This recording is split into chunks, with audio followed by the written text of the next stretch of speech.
Hi, everyone. Welcome to January 24th, 2025. Today is Friday, and you are here with Robin and Scoopy today to have our daily Bible reading. We are reading through the entire Bible in one year, and we are using our day-to-day Kids Bible.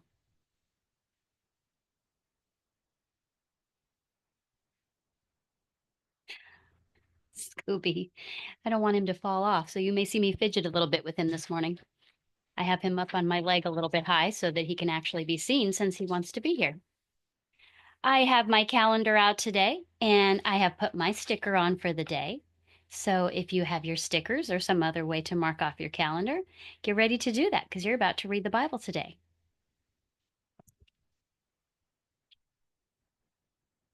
I am experimenting with some positioning for the microphone today so I can maybe keep it back a little bit. It seems to pick up pretty good. So if you see me fidget a little bit, that's what I'm doing there. Well, today I wanted to talk a little bit about what we had a bit yesterday, where we saw that God said that he would treat his people differently. And I told you my story about my experience where I trusted in our Lord to protect me during the flood time. And we had that December 24th event. And today I want to tell you about what God did for me yesterday. So I told you I was under, once again, threat of imminent power outage uh, for today. And I was able to finish all of my recordings so that I could get to work with being less than 20 minutes late, which is really good for me. And I I had already resigned myself to the fact that we were going to have this power outage because it really is quite windy, and they've decided to start shutting it off in my area when it's either very windy or very hot and dry. They're calling it a wildfire risk. And in December, they shut my power off for like 2.5 days, and I didn't take it seriously. And I kind of got my stuff ready, but I was like, oh, they're not going to turn the power off. This is ridiculous. It's not even windy outside. And it really wasn't. At my house, it really wasn't even windy. It's been way windier the past several days and the past couple of weeks. And they have not shut the power off. Now, I am going to also attribute that to the fact that I've been praying earnestly and asking God not to turn my power off because it's just simply inconvenient. And then having to deal with that with the recordings and like that, even though I am feeling more prepared for those outages to occur. So, and they have sent us notifications saying that it's most likely going to happen within 4 hours. And again, I've prayed and they have not happened. So it feels a little bit like they're Peter and the wolf, where they're crying wolf and then they don't actually do it. But at the same time, I do want to give God the credit for having the power not turned off despite these warnings. So I don't want it to be a backhanded compliment there. So yesterday I had fully resigned myself to the fact that it was probably going to be shut off because it really has been quite windy. And we actually did have a fire in San Diego close by where I work. So, being that we actually have had a recent fire, I thought that, this was probably very probable that they would shut the power off in my area. So I made sure that I was finished with everything within that allotted time of 4 hours. And I got out the door. And then I was remembering our story yesterday where God said he would treat his people differently. And I remembered that God had protected me in the past. And and I said, I want to see something amazing, just like that kid who was sitting on the tricycle waiting for Bob Parr, aka Mr. Incredible, to come home. And so I said, God, it was kind of like one of those Shadrach, Meshach, and Abednego situations where I want to be honoring to God too, because he's not like a genie where he just grants magical wishes and like that. So I said, Lord, you have the ability to um, to save us from the power outage and to not have a power outage if you so choose. But if you so choose, then I accept that the power will go out, and I'm comfortable with that. But I would love to see you do something amazing. And I feel like this power outage is just imminent, and I was just really convinced that it was absolutely going to occur. within that 4 hour time period. So I had already left for work and I was on my way to work. And so this was right at about the 4 hour time period. And I was praying that God would protect my area from power outage, that even if areas around me specifically had to have a power outage, that my grid would not. Because it wouldn't just be me, of course, that would have only power. It would be those on my grid, my circuit, because they turn it off at the main grid for different areas of the city. And uh, so I just, God gave me his peace on that, that now instead of feeling like we were definitely going to have a power outage, I really felt that God was telling me, you will not have a power outage. So I had told my husband that I would keep him informed before he left work for the day because he has the option to go to the gym and take a shower because he has a gym membership and in an area where they don't tend to have the power outages and they have not had any power outages. We have that same gym in our city, but that's was affected by the power outage in December. So that would not have been helpful for him in December to simply take a cold shower at another location. So I have got him set up with his shower bag and like that in the car with a towel so that he can take a shower on the way to work if he wants or on the way home if he wants, so that at least he has his shower before he goes to work the next day. So I kind of didn't want to check, but I kind of did because not because I was worried, but because I didn't want it to seem like I was not trusting God. So I was very curious though. So I said, well, I'm going to check because I did say I would check and I would let Jim know. So I checked, and according to the power outage map, there were areas in my city around me that had power outage, but it did not look like my grid was showing power outage. So I called my husband and I told him I don't think we do. And I think that that's because of God. He really gave me his peace and he told me he wasn't going to have that power outage, despite the fact that prior to that, I was completely resigned to the fact that this was going to happen. I made all preparations. I made sure I showered right before the power was supposed to go out before I left for work, whereas I would normally wait until the evening to take my shower. But God just had really given me his peace. And so I wanted to give God the glory for that and to share that was my daily application, that I was specifically looking at yesterday's Bible reading when I was praying that. So there's my daily application, and I wanted to share that with you before we got started. So today we are going to continue in Exodus. And one thing I did forget to mention is that thank you for joining me today, whether you are watching on YouTube or on my site, or whether you have found me via Spotify or Zencaster, listening via audio only, or whether you have found me on Facebook, or if you're even watching on TikTok. I have forgotten about that venue, but to mention that lately, but that is an option as well. And so if you have found me on any of those areas, you are here with me, and I want to thank you for being here with me. I'm so thankful for your audience. So let's go ahead and get into our reading for the day. There is a lot in Exodus, so our readings, aside from that one very short day, they seem to be rather long, in my opinion. So let's go ahead and get started. We are going to be reading Exodus 9 and 10 today. And the first section, chapter 9 in Exodus, is called Boils and Hail. God talked to Moses again. Tell the king to let my people go. God told Moses to say, if you don't, I'll make your animals sick. Your horses and cows will get sick and die. Your donkeys and camels will get sick and die.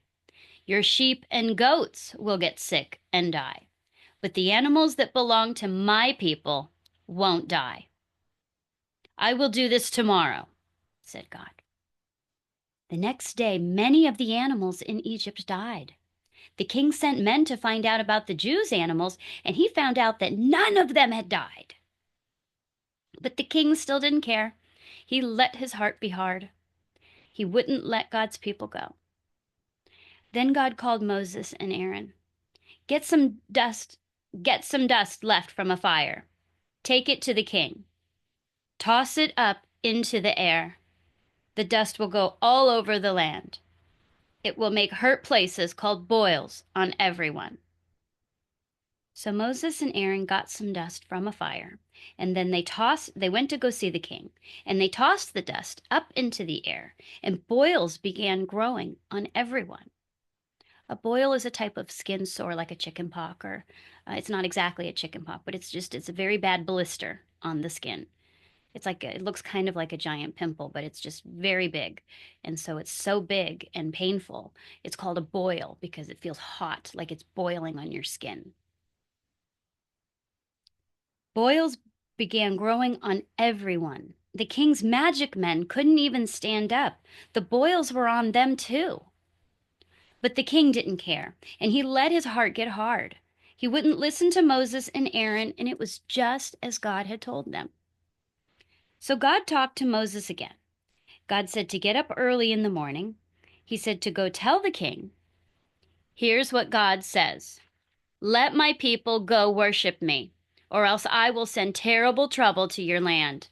Then you will know that nobody on earth is like me.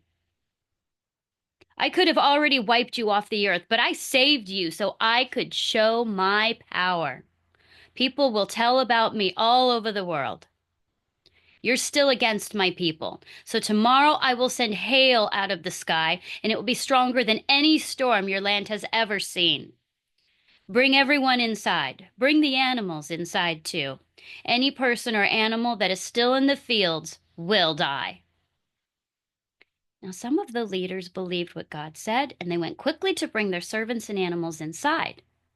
But others, they didn't pay attention to Moses, and they left their servants and animals out in the field.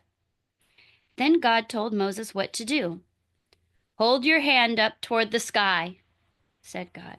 Hail will fall all over the land. So Moses held his hand and his walking stick up to the sky. Then God sent thunder. Hail fell down on the land.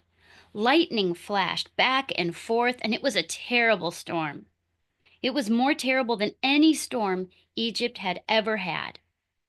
Hail tore leaves and branches off of trees. It beat down anything growing on the ground. But hail did not fall where God's people lived. The king called Moses and Aaron. I have done wrong, said the king. God is right. Pray to him. Tell him to stop the thunder and hail, and then I'll let your people go.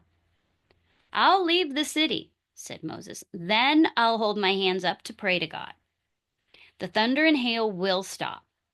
Then you will know that God owns the earth. But I still don't think you care about God. Now, the barley plants were growing well, and the flax plants had blooms, but the hail broke down all the flax and barley plants. The wheat had not grown as much, so it was not hurt. Moses and Aaron left the city.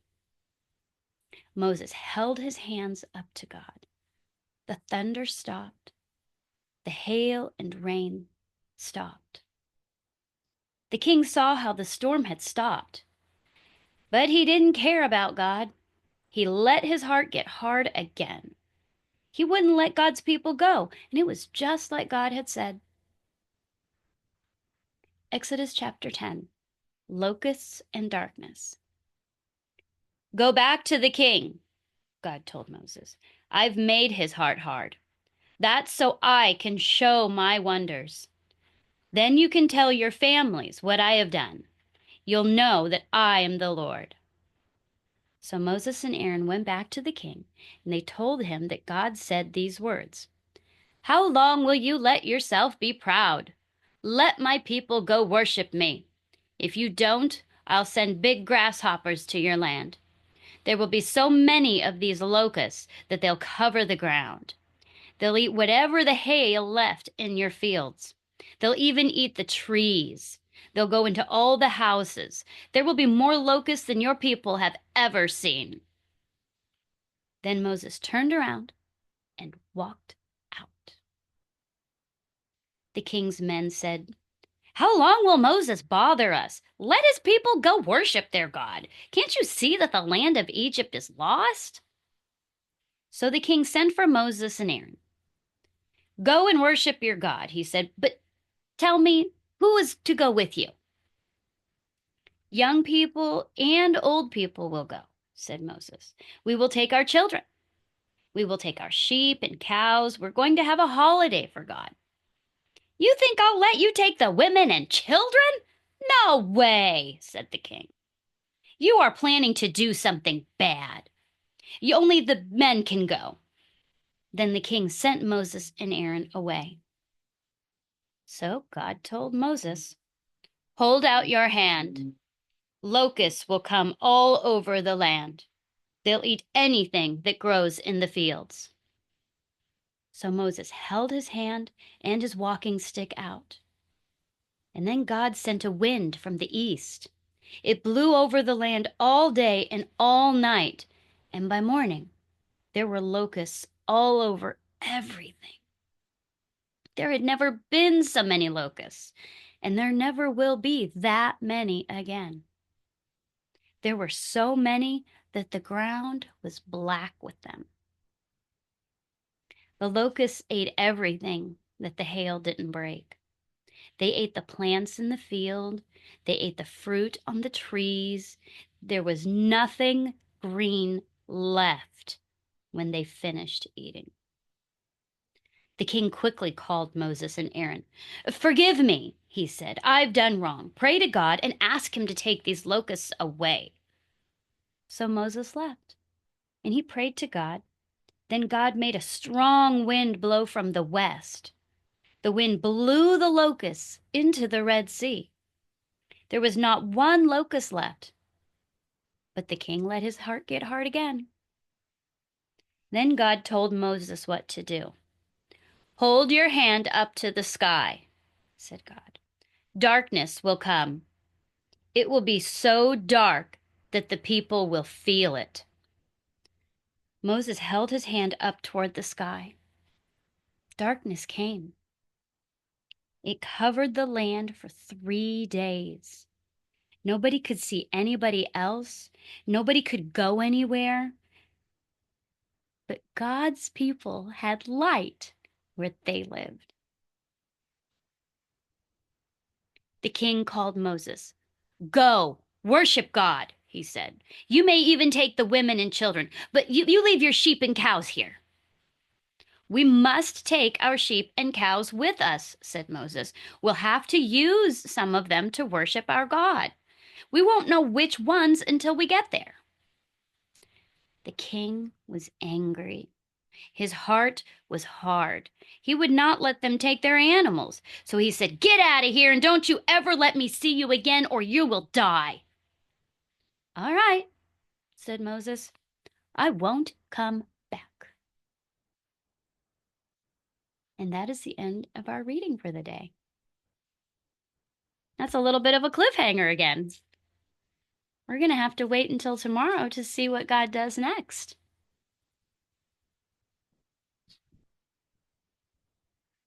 Well, we are seeing that God specifically has said he is making Pharaoh's heart hard because he is going to show everybody, not just the Egyptians, not just the king, but the Jewish people and all the world, how wonderful and how mighty he is and how he is able to do anything. And that we will tell about this story forever. And here we are, because Moses wrote it down and we have to read about it. We have it to read about in the book of Exodus. So I want us to just be thankful to God today for providing us with this amazing account of everything that he did in order to show his wonders and in order to make sure that we would know about them, so we would not be unaware of the amazing things and the distance that he will go to save his people. God went all over in those events. He had hail, he had darkness, he had grasshoppers, he had body sores, he had tiny biting bugs, he had frogs, he ruined their water supply. He took their food with the hail and the grasshoppers. There was nothing he couldn't do, and yet throughout most of those events, his people were protected. So I'm so thankful to our God for being able to segregate, to separate his people apart from those who are not his people. And that's all I have for us today. I want to thank you again for watching and encourage you to look for God for his provision for us today. I know I'll be looking for it today as well. And uh, just being very thankful for the fact that if he so chooses, that he can choose to protect us. Sometimes we do have to go through these things. And that was actually something I forgot I wanted to mention as well, is that remember that there are things that, unfortunately, it seems sometimes, and I say unfortunately, but really I hate to be the bearer of what could be considered bad news, but oftentimes even though God can and does protect us from certain things, there are, of course, many things that we do have to go through. And again, those things are so that we can look for God to show us his glory and to show us the good that he will make out of those things. Because the Christian life is not um, uneventful. It is not full of sunny days every day and rainbows every day. We do have times that will be difficult for us. And when we do go through those times, God is still with us and he is going to work those events into good. So while we are seeing in this particular instance, God is sparing his people from the worst of his judgments on the land of Egypt because of the king and wanting to show his wonders, there were other things that they did have to experience. The Jewish people experienced the frogs, they experienced the tiny biting bugs, they experienced the water turning into blood. It does not tell us before that time that God spared the Jewish people from seeing. And it may be because a lot of them did not believe when Moses had told them that this was what was going to happen. And then the king punished the Jewish people by taking away hay so that they had to still make the same number of bricks, but had to find their own hay. Instead of believing Moses and asking God to show them his mercy, they said, "Why are you doing this to us? Why did you even come here? Now the king hates us." So they were not believing yet. And so God was showing them his mighty works and his power and his ability to take care of things. And so when we have to experience things, we can be assured that at the very least, it is so that we will be able to see God's glory and to see the amazing things that he can do with that. And he's also, a lot of times, he's growing us because, again, we can't strengthen our faith without opportunities to practice that. So, if everything was just wonderful every day, all day for our whole lives, where would we have the opportunities to need to rely on God, to ask Him to save us? So, while these power outage threats are very frustrating for me in some ways, they have allowed me the opportunity to go to God and to ask for his provision and to be okay with whichever God chooses.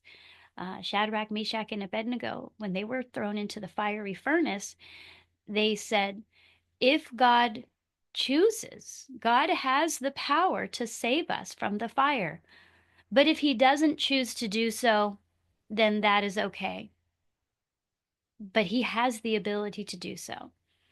And so I want to encourage us to take that example when we pray, is that if we're going to ask God to protect us, to also come to him with the recognition that he can, and if his will be done, that he may choose to save us from whatever it is. But if his answer is no, that we are okay with it and that we trust that whatever it is that that we are experiencing and that we will experience, God will show us his glory through that, as well as to work good into it. So I just wanted to be clear on that as we read through Exodus and like that, and ask for his provision at times. So have a great rest of your night. It is morning for me, but it is probably afternoon or evening. So whatever the rest of your day is, I hope it is wonderful. And I hope that you can find something in your day to be thankful for to God and to find where his provision was for you, and to glorify him in that. And if you ever want to share anything that God is doing specifically for you in your life that is related to what we are learning about in our daily readings, please do feel free to share that with me, either through a private message on my website. There is a section under the daily Bible reading event where for the January 2025 readings, where I have a message section where you can go to my website to message me privately if you would ever like to share something, or if you would like to share publicly and make a post on the YouTube comment or on my Spotify comment section. Or I don't think Zencaster has a comment section that I have seen, but or my Facebook section has comments section availability on there. So wherever you are listening, I want you to know that you have a way to provide a commentary back with me, to provide your feedback back to me, that it is a two-way street. And you are welcome to contact me about those things at any time. So thank you again, and I will see everybody tomorrow. Happy Friday. Enjoy the rest of your day, everyone.